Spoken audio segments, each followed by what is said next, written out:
welcome back and thanks for your ongoing support. And maybe subscribe if you like the content for my future videos. Now, this video is part of a new series of videos called You Asked, I Answered. So in this video, you asked, how do you control the feelings of anxiety and fear from taking over? Especially when you have that big presentation, an important interview, or a tough conversation that you've got to have with somebody. Well, there isn't a simple answer to this, but I'll work through trying to answer the question over a series of videos.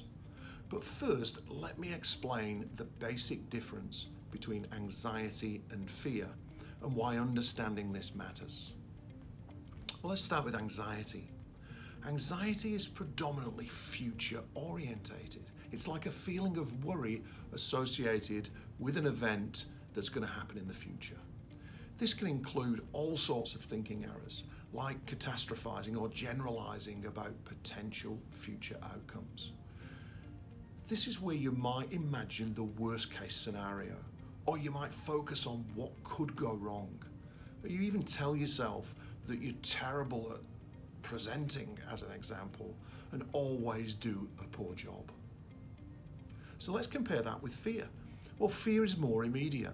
It's an alarm response to present and imminent danger that could either be real or, more often than not, is just perceived. Using the same example as giving a presentation, fear would kick in just before you take the stage to present. You'd feel threatened, so you react with an autonomic response that gives you a surge of neurotransmitters like cortisol and adrenaline. These create symptoms like faster heart rate. You could even start sweating. You would probably have faster and shallower breathing, and your ability to think will be seriously narrowed down. With fear, you just might want to escape or just run away. So why is knowing the difference important? Well, there's a couple of reasons. Firstly, the types of techniques you might use, although complementary, are different depending on whether you're experiencing anxiety or fear. Second, the level of intensity and duration of the fear or anxiety is important to understand, in that you may need more specific support than the techniques I'm going to run through in the coming weeks. You might not know this, but 26% of Australians experience anxiety disorders in their lifetime.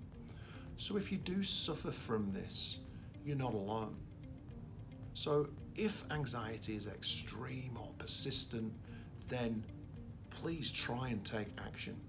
You can read more and explore this by using great organisations and the resources they provide. And Beyond Blue is a great resource for that. I'll also link that down below.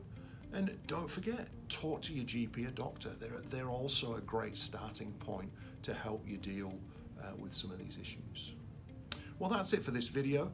Don't forget to hit subscribe if you want to get part 2, where I'll talk about more specific techniques that you can use to deal with fear and anxiety as it relates to leadership.